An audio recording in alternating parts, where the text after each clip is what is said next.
So my dad was belonging to the union, Longshoremen, LSPU, Longshoremen's Protective Union, way back over, it's about 110 years old now. And at that time when I come back, they were taking in 100 new members, and they took in mostly sons of members. So that's when I joined the union in '73. When I first went to work out here, it was all manual labor. Like we'd have a freighter coming from Prince Edward Island, and she maybe had her 2 hatch boat, a real old freighter, and she'd come in every Monday, the Gaspesian she was called, and she'd come in every Monday with 2 holes full of, I don't know, maybe 4,000 sacks of 100-pound sacks of potatoes. And when you get in on that, you'd have 8 men in the hold, 4 on this side and 4 on that side, with a pallet with straps on it like this. So you loaded up your sling, the winch would take it up. By the time he got up, he took yours. So it just kept till you dug it out, and you had to dig all the way right down to the skin, we call this, down to the floor. Now that was easy then because you were pushing it, but when you were digging down, that was hard work then. It was hard work. Yeah. And also on that vessel, she would have maybe anywhere from 6 to 10 head of cows.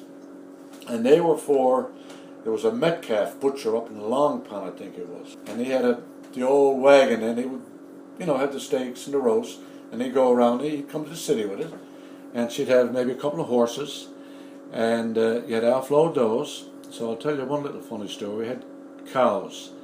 I think it was 6 or 8 cows, and they wouldn't move because they'd be seasick. Now I come from Prince Edward Island down here. They'd be really sick, from the waters and everything. So we had this one foreman, a fellow we call him Deucer King, and the guys that had the cow, they wouldn't move. So I'll show you how to get that cow, and he'd go and he'd wind up the tail. And I guess when the pain got to the cow, he'd move.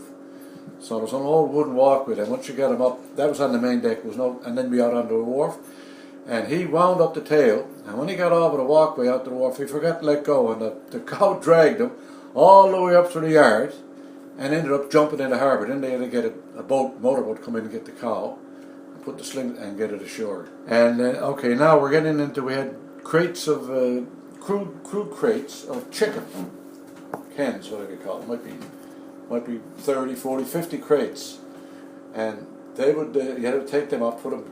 They were walked out on a dolly. They walked them into the shed, and they'd be stored down the end. And they had piglets, so every once in a while, some clown would get in and he'd take off a lat.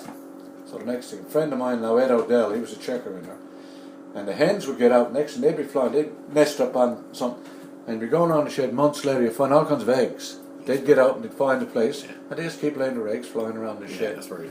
And the same with the piglets. Now they were harder to catch. They'd take that off and try to catch a young pig, and they'd be going all for the shed.